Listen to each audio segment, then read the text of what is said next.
नमस्कार, ground reporter में आप सभी का स्वागत है। मैं हूं आपके साथ कृतिका। बुलेटिन की शुरुआत बड़ी खबर के साथ करेंगे। एक बार फिर से दिल्ली एनसीआर की हवा जो है वो बिगड़ती हुई नजर आ रही है।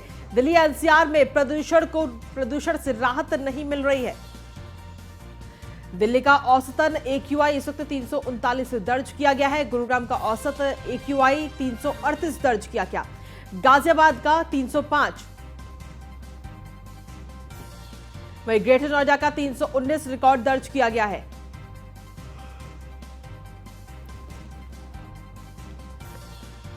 तो आपको बता दें कि इस वक्त लगातार दिल्ली एनसीआर में जो पॉल्यूशन है, जो प्रदूषण है, उसका स्तर लगातार बिगड़ता हुआ नजर आ रहा है। हालांकि अभी बीच में कुछ दिन पहले एक्यूआई जो है वो 500 तक भी पहुंच गया था। फिलहाल की अगर बात करें तो 338, 339 एक्यूआई दर्ज किया जा रहा है। दिल्ली की अगर बात करें तो दिल्ली में 339 एक्यूआई दर्ज किया गया। इसके अलावा गुरुग्राम में एक्यूआई 338 दर्ज किया गया है।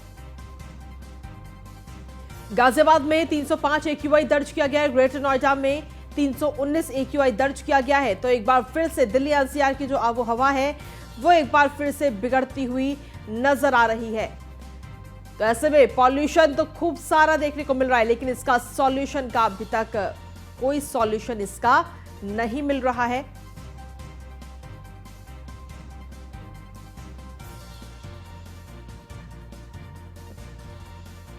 गाजियाबाद का एक्यूआई 305, ग्रेटर नोएडा का एक्यूआई 319 रिकॉर्ड दर्ज किया गया है।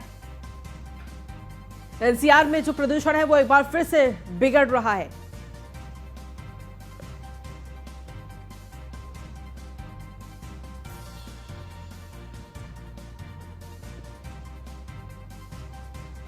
और इसी पर अधिक जानकारी देने के लिए हमारे साथ में अलग अलग जगह से हमारी टीम इस वक्त जुड़ रही है। लखनऊ से स्कंदिता मिश्रा और गाजियाबाद से जितेंद्र गौतम और नोएडा से प्रिया राणा हमारे साथ जुड़ रही हैं।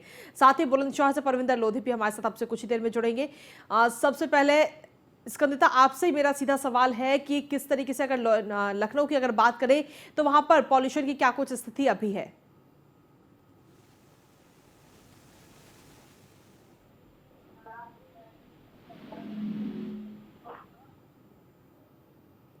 स्कंदिता, आपकी आवाज हम तक नहीं पहुंच पा रही है। आपके पास वापस में आती हुई हमारे साथ में परविंदर लोधी इस वक्त जुड़े हुए बुलंदशहर से।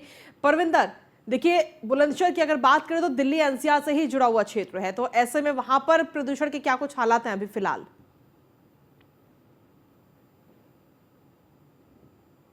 हुआ है, लेकिन यहाँ जो प्रदूषण है वो लगातार बढ़ता जा रहा है, जिसके कारण जो लोग हैं उनकी हालत काफी बिगड़ती जा रही है। जिला अस्पतालों की बात करें तो यहाँ पर जो आंखों के जो मरीज हैं, जिनको आंखों में जलन हो रही है, साथ ही साथ जो हृदय से जुड़े हुए लोग हैं, जिनको बीमारियां हैं, ऐसे लोगों की जो तादाद है अस्पतालों में बढ़ती जा रही है। तो बुलंदशहर में जो एक्यूआई है यहाँ करीब 300 के करीब पहुंच रहा है। ये कम होने का नाम नहीं ले रहा है।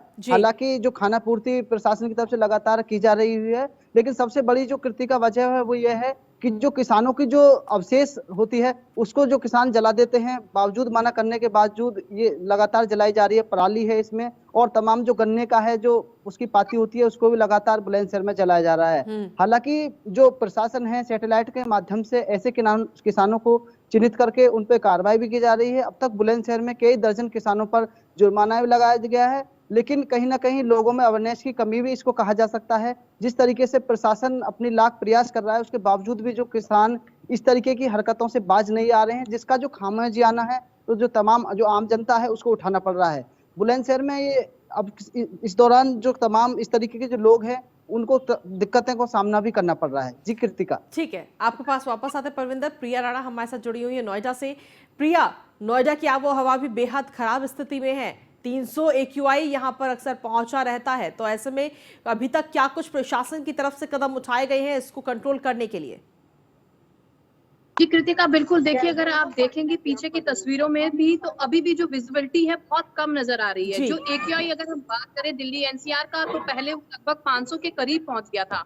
वहीं आज की बात करें तो ग्रेटर नोएडा में 319 है। हालांकि थोड़ा स्तर कम तो हुआ है, लेकिन लोगों को जो परेशानी है, समस्याएं हैं, अभी भी हो रही है। वहीं अगर हम बात करें नोएडा अथॉरिटी और ग्रेटर नोएडा अथॉरिटी दोनों की, तो उनकी तरफ से जो है पानी का छिड़काव लगातार सड़कों पर किया जा रहा है। बल्कि जो पेड़ पौधे हैं, जो बड़े बड़े पेड़ हैं, उन पर बहुत ज्यादा डस्ट जम गई है, तो उसको जी। भी वहां पर उनकी धुलाई का काम भी चल रहा है। लेकिन अभी जो पोल्यूशन का स्तर है, देखिए बिल्कुल भी कम होने का नाम नहीं ले रहा है। अगर हम बात करें तो देखिए AQI जो है हालांकि कम नापा गया है पहले से, वहीं अगर आप पीछे की तस्वीरों में इस वक्त देखेंगे तो विजिबिलिटी बिल्कुल कम है। हाई राइज की जो बिल्डिंग है बिल्कुल आपस में नजर ही नहीं आती है। हालांकि लोगों को देखिए कृतिका काफी परेशानी हो रही है, आंखों में जलन है, देखिए गले में खराश है, वहीं अस्थमा के मरीज हैं जो सबसे ज्यादा परेशान है। वहीं अगर हम बात करें नोएडा में तो देखिए प्रदूषण के बढ़ते स्तर को देखते हुए स्कूलों को भी बंद किया गया था। 9 नवंबर को बच्चों के स्कूल खुले। हालांकि देखिए क्योंकि बच्चों की पढ़ाई बहुत ज्यादा असर पड़ता है, उसके बाद छुट्टियां भी की गई, अब स्कूल खुल गए हैं, लेकिन जो प्रदूषण का स्तर है अभी भी कम नहीं हो रहा। बच्चों को भी आंखों में काफी जलन हो रही है, जिसकी वजह से डीएम ने ये फैसला लिया था। अब देखना होगा कि प्रदूषण का स्तर जो लगातार बढ़ रहा है तो उसको कमी करने के लिए जो प्राधिकरण है लगातार प्रयास तो कर रहा है, लेकिन बावजूद उसके थोड़ा बहुत कम होता हुआ नजर आ रहा है। लेकिन लोगों की जो समस्याएं हैं वो जी। कम नहीं हो रही है। हर बार इस तरीके से पोल्यूशन बढ़ता है, लोगों को समस्याएं बढ़ती हैं, लोग बीमार हो रहे हैं। वहीं अगर हम बात करें तो दूसरी तरफ डेंगू और वायरल चल रहा है, अस्पताल भी फुल है। वहीं कुछ लोग पोल्यूशन से भी बहुत ज्यादा बीमार होते हुए नजर आ रहे हैं। वहीं अगर हम बात करें मार्केट्स में, तो मार्केट्स में अब हमें दिखाई दे रहा है कि जो कोरोना काल में लोग मास्क लगा के चलते थे, अब खुद सड़कों पर मास्क लगा रहे हैं, सूती कपड़े का गीला मास्क जी। लगाते हुए नजर आ रहे हैं, ताकि जो वो डस्ट है अपने अंदर अब्सॉर्ब ना कर पाए। और खुद ही हमें क्रिटिकल प्रिकॉशंस लेने होंगे, क्योंकि पॉल्यूशन का स्तर है जो हमें अभी भी नजर आ रहा है। तो बिल्कुल ठीक है प्रिया, आपके पास वापस आते हैं। स्कंदिता, आवाज मिल पा रही है मेरी? जी। स्कंदिता, लखनऊ में क्या कुछ स्थिति है प्रदूषण को लेकर? देखिए, अगर लखनऊ की और तमाम आसपास के जो इलाके हैं उनकी बात की जाए तो यहाँ पर जो एयर पोल्यूशन है वो लगातार बढ़ता जा रहा है। और सुबह के टाइम और शाम के टाइम में जो है वो एक बदली छाई रहती है, जहाँ पर धुंध धूल लगातार जो धूल के कण हैं वो ज़मीन पर गिर रहे हैं। तो कहीं ना कहीं जो लोग हैं जो कुछ पहले से बीमारियों से ग्रस्त हैं उनको ज़्यादा समस्या हो रही है।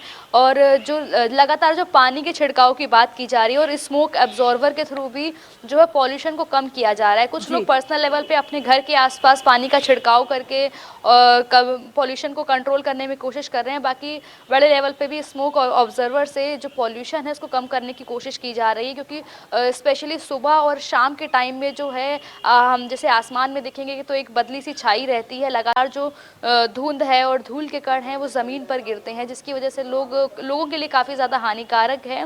और जो मॉर्निंग वॉक करने के लिए सुबह सुबह लोग निकलते हैं उनको वो सबसे ज़्यादा इन सारी चीज़ों को ऑब्जर्व कर पाते हैं और उनको सबसे ज़्यादा समस्या हो रही है। क्योंकि जो लोग रोज़ ही टहलने निकलते हैं या एक्सरसाइज के बहाने जो निकलते हैं पार्क वगैरह में, तो वो देखते हैं सुबह 5 बजे 4 बजे के टाइम पे जो आसमान में बदली छाई रहती है। और यही कारण है कि इसकी वजह से जो वहाँ का लखनऊ का और उसके आसपास जो क्षेत्र है वहाँ का AQI कितना दर्ज किया जा रहा है अभी?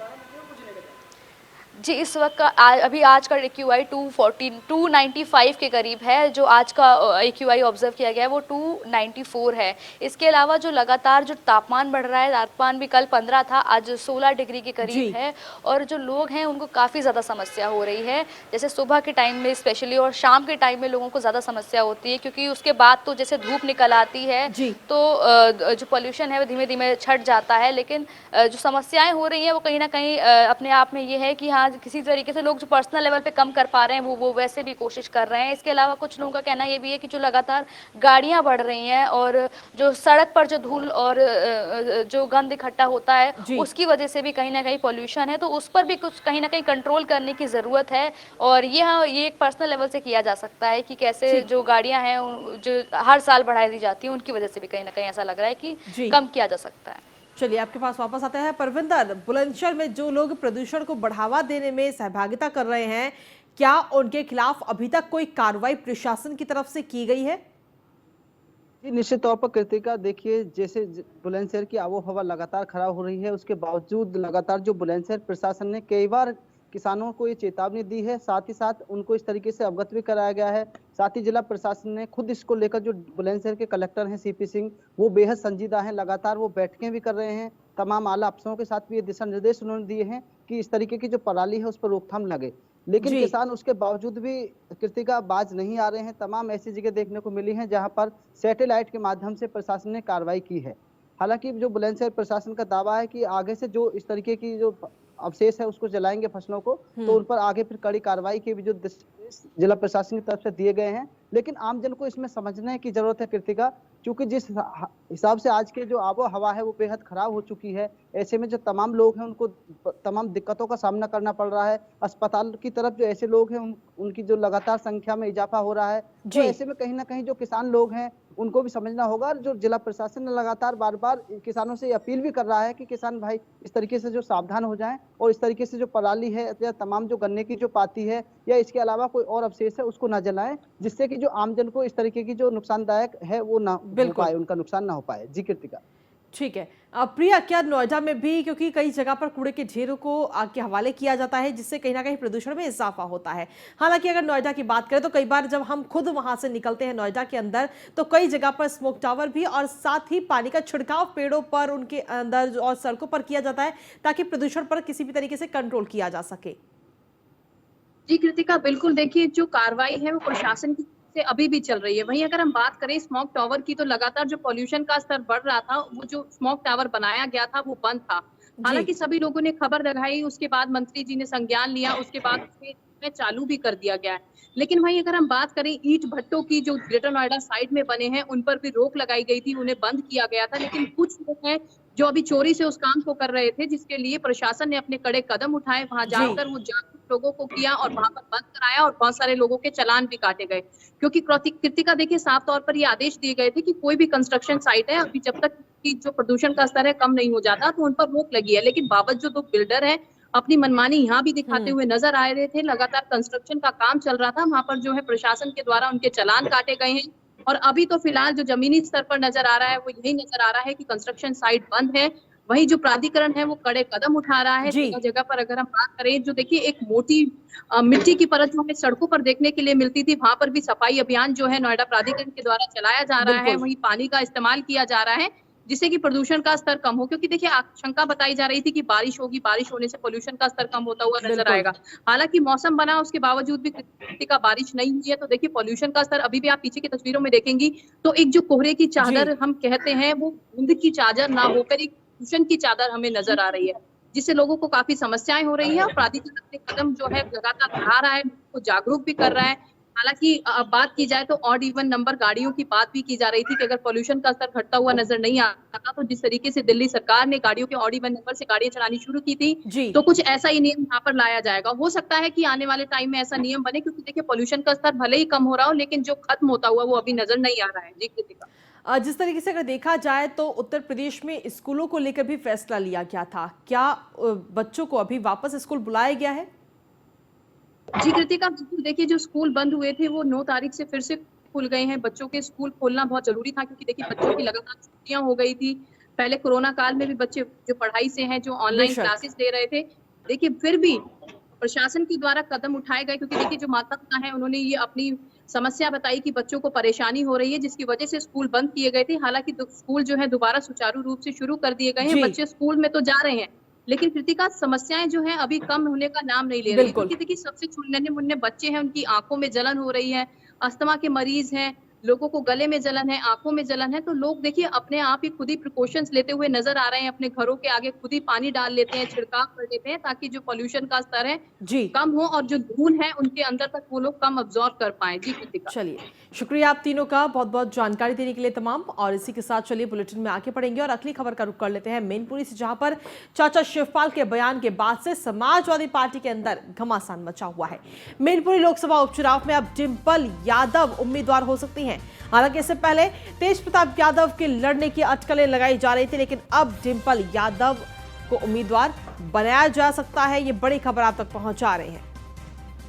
तो मैनपुरी सीट, दरअसल आपको बता दें कि मुलायम सिंह यादव के निधन के बाद मैनपुरी सीट खाली हुई थी और इस सीट पर कहीं ना कहीं समाजवादी पार्टी को विरासत बचानी है। तो अब विरासत बचाने के लिए कौन चुनावी मैदान में आएगा, इसको लेकर लगातार अटकलें लगाई जा रही थी, चर्चाएं हो रही थी। और इसी बीच तेज प्रताप यादव का नाम भी सामने आया था, जिन्हें शिवपाल का करीबी कहा जाता है। लेकिन अब ये जो तमाम बयानबाजी हुई है उसके बाद में अब घमासान सबके सामने निकलकर सामने आ रहा है। और अब जानकारी ये भी मिल रही है कि डिंपल यादव को उम्मीदवार प्रत्याशी समाजवादी पार्टी मैनपुरी लोकसभा सीट से बना सकती है।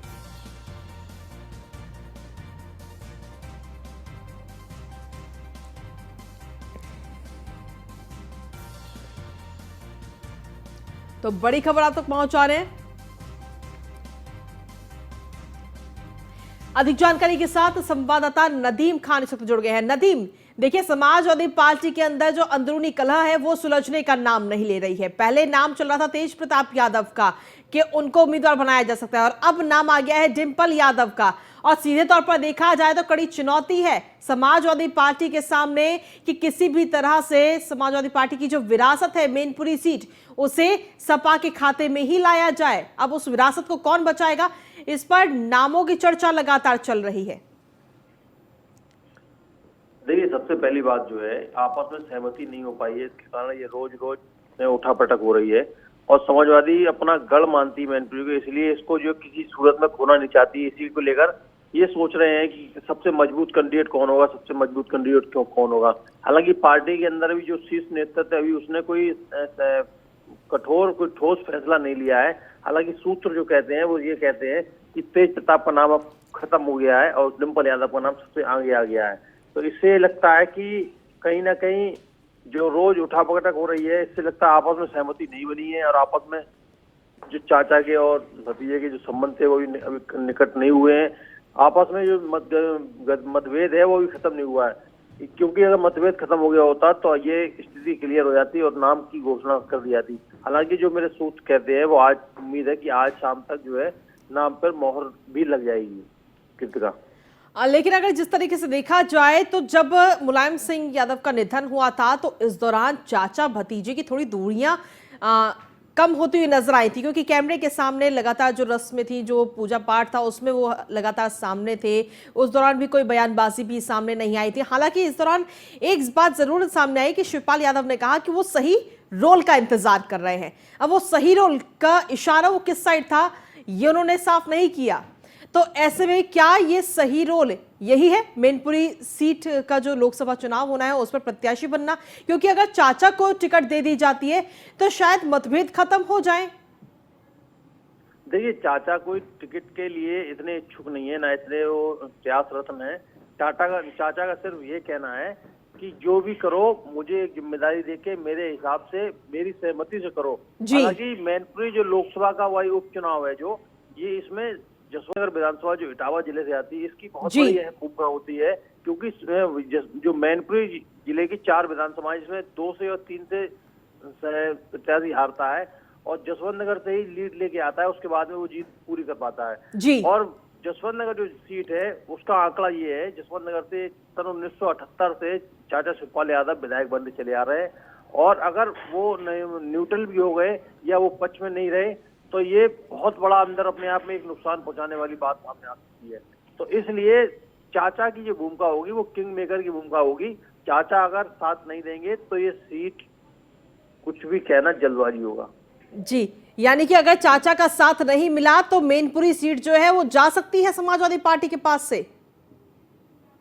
में कहने में कोई दो राय नहीं है। देखिए, बीजेपी के पास मैनपुरी को खोने के लिए कुछ नहीं है और पाने के लिए सब कुछ है। बेशक। तो वो कोई तो ऐसा कोई कदम नहीं उठाना चाहती है जिससे कि उससे कोई नुकसान हो। बीजेपी हर अपनी एड़ी से लेकर चोटी तक का जोर लगा के इस सीट को किसी तरीके से पाने के लिए हर संभव प्रयास किया जाएगा। लेकिन समाजवादी पार्टी के अंदर भी इतनी बिकटन और इतना कलह चल रहा है, वो चीज के चलते वो अभी तक अपना टिकट डिक्लेयर नहीं कर पा रहे हैं, और आपसी मतभेद के चलते चाचा भी इधर अपने अलग अलग बयान दे रहे हैं, जी प्रोफेसर भी अलग अलग बयान दे रहे हैं, अखिलेश यादव भी अलग बयान दे रहे हैं। तो इन चीजों को लेकर एक जनता के बीच जो मैसेज आ रहा है, उस मैसेज से जो संदेश जा रहा है वो बहुत मैसेज अच्छा नहीं है। इसके चलते ये लगता है कि अगर चाचा की अहम भूमिका होगी और चाचा को अगर साथ नहीं लिया तो ये परिणाम कुछ भी हो सकते हैं। ठीक है, शुक्रिया नदीम तमाम जानकारी और अपडेट्स देने के लिए। और चलिए खबरों में आगे बढ़ेंगे। अगली खबर बुलंदशहर से, जहां पर बीवी नगर पुलिस और बदमाशों के बीच में मुठभेड़ हुई है। बता दें कि 25,000 के 2 इनामी बदमाशों को गिरफ्तार किया गया है। पुलिस ने राजपाल और जगबीर को अरेस्ट किया है। चेकिंग के दौरान रोकने पर पुलिस पर फायरिंग की गई है बदमाशों की तरफ से, और जवाबी फायरिंग में बदमाश को गोली लगने से बदमाश घायल हो गया। गांव परतापुर गंगावली पुलिया के पास ये मुठभेड़ हुई है पुलिस और बदमाशों की। अधिक जानकारी के साथ संवाददाता अशोक कुमार जुड़ गए फोनलाइन पर। अशोक, क्या कुछ ताजा अपडेट इस मुठभेड़ को लेकर? बिल्कुल कृतिका, आपको बता दूं, बीती रात को की बीबीनगर पुलिस मुठभेड़ हुई है, जो अभी हाल ही में कुछ दिन पहले एक घटना को अंजाम दिया था। एक चौकीदार की नियमित तरीके से हत्या हुई थी और वहां से भटके पैसे इन्होंने एक ट्रैक्टर को चोरी करा था। इसमें पुलिस पूरी तरीके से एक्टिव थी, कई एसओजी टीम लग रही थी और बुलंदशहर के एसएसपी पूरे मामले को कर रहे थे। बुलंदशहर के बीबीनगर पुलिस ने रात खंगावली नहर के बम्बई के पास इन दोनों बदमाश को गिरफ्तार किया है, जिसका अपराधी रिपोर्ट भी बताया जा रहा है। राजपाल और जगवीर को अरेस्ट किया है। राजपाल के पैर में गोली लगने से घायल अवस्था में गिरफ्तार किया है और माननीय न्यायालय में इनको प्रोसेस की जाएगी और आगे की वैधानिक कार्रवाई की जाएगी। चलिए, शुक्रिया अशोक तमाम जानकारी और अपडेट्स देने के लिए। और अगली खबर लखीमपुर खीरी से, जहां पर नशे में धुत सीएमओ का हंगामा इस वक्त देखने को मिला है और ये वीडियो भी वायरल हो गया है। दरअसल नशेड़ी सीएमओ ने सड़क पर जमकर हंगामा काटा है और नशे की हालत में सीएमओ अस्पताल पहुंचा था, जहां पर एक वीडियो भी इस वक्त अब सामने आ गया है। नशेड़ी सीएमओ ने सड़क पर जमकर बवाल काटा और ये तस्वीर भी आपको दिखा रहे। नशे में अस्पताल पहुंचा था सीएमओ अरुणेंद्र त्रिपाठी। क्या हुआ सर? शराबी सीएमओ ने पत्रकारों के साथ अभद्रता भी की और पत्रकार का मोबाइल फोन छीनकर तोड़ा। नशे में हंगामा करते हुए सीएमओ का वीडियो वायरल हो रहा है। एक बार ये पूरा वीडियो आपको दिखाते हैं। क्या पूछ रहे हो? क्या पूछ रहे हो? ये माँ की गाली है सर। क्या पूछ रहे हो? क्या पूछ रहे हो? क्या पूछ रहे हो? ये तरीका नहीं होगा सर। ये इधर हमारी माँ की गाली देंगे सर। क्या पूछ रहे हो? ये माँ की गाली देंगे सर। क्या पूछ रहे हो? ये सर माँ बहन की गाली। क्या पूछ रहे हो? माँ बहन की गालियाँ देंगे आप? नहीं, माँ बहन की गालियाँ देंगे आप?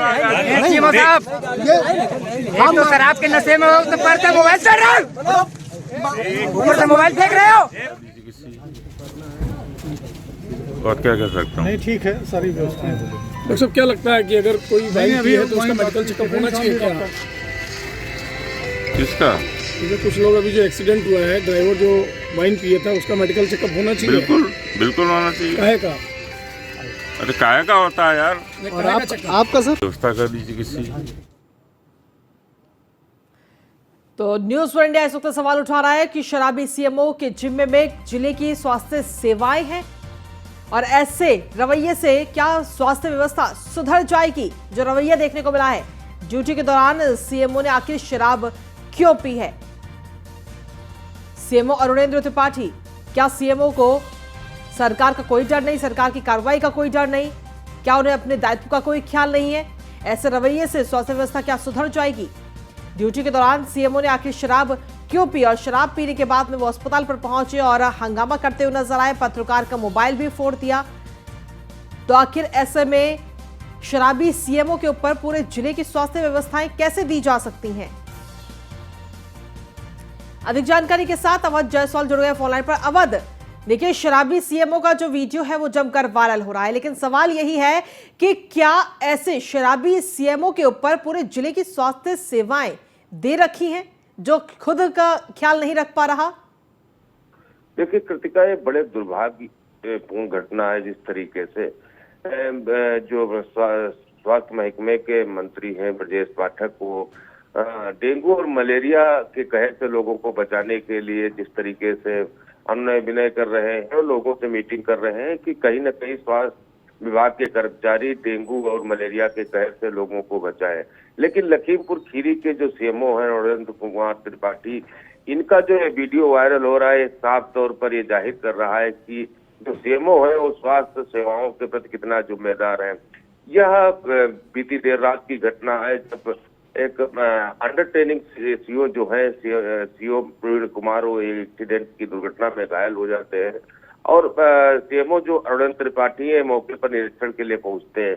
जब इनकी ये हालत देखकर पत्रकार इनका यानी वीडियो शूट करने लगते हैं तो पत्रकारों से व्यवस्था करते हैं, पत्रकारों का कैमरा तोड़ देते हैं, उल्टी सीधी गालियां जिस तरीके के इनमें मन में आता है उस तरीके से गालियां देते हैं। जब इनसे सवाल पूछा जाता है कि आखिरकार जो शराब के नशे में ड्राइवर था, एक्सीडेंट हुआ था, उसको किस तरीके से पनिश दिया जाए, किस तरीके से सजा दी है, तो कहते हैं जांच कराने की। जबकि सीएमओ खुद इतनी नशे में, आप वीडियो में साफ तौर पर देख सकते हैं कि इनको दो लोग पकड़ कर सड़क यानी क्रॉस करा रहे हैं। तो आप सबसे चौंकाने वाली बात है कि जिस सीएमओ की जिम्मेदारी जिनके कंधों पर 42 लाख आबादी की स्वास्थ्य सेवाओं की जिम्मेदारी है, वही सीएमओ जब इस तरीके की हरकत कर रहे हैं तो बाकी के जो बाकी का महकमा है तो आप अंदाजा लगा सकते हैं कि किस तरीके से जबकि हालात यह है कि पूरे पूरे अस्पताल जो है जी। डेंगू के मरीजों से पटे पड़े हुए जी। हैं और मलेरिया के यानी मरीज गंभीर रूप से अस्पतालों में पटे पड़े हुए हैं। ऐसे हालातों में जब इस तरीके की हरकत सीएमओ कर रहे हैं तो उन मरीजों का क्या होगा, ऐसे में सबसे बड़ा सवाल है। कहीं ना कहीं जो सीएमओ द्वारा ये किया गया कृत्य कहीं ना कहीं सरकार की साख पर भी बट्टा लगा रहा है। तो बिल्कुल, फिलहाल अब देखना होगा कि इस वीडियो के सामने आने के बाद में क्या कोई कार्रवाई सीएमओ अरुणेंद्र त्रिपाठी के खिलाफ की जाती है या नहीं। बहुत बहुत शुक्रिया अवध तमाम जानकारी देने के लिए। और खबरों का सिलसिला न्यूज़ वन इंडिया पर यूं ही लगातार जारी है। फिलहाल ग्राउंड रिपोर्टर में इतना ही। नमस्कार।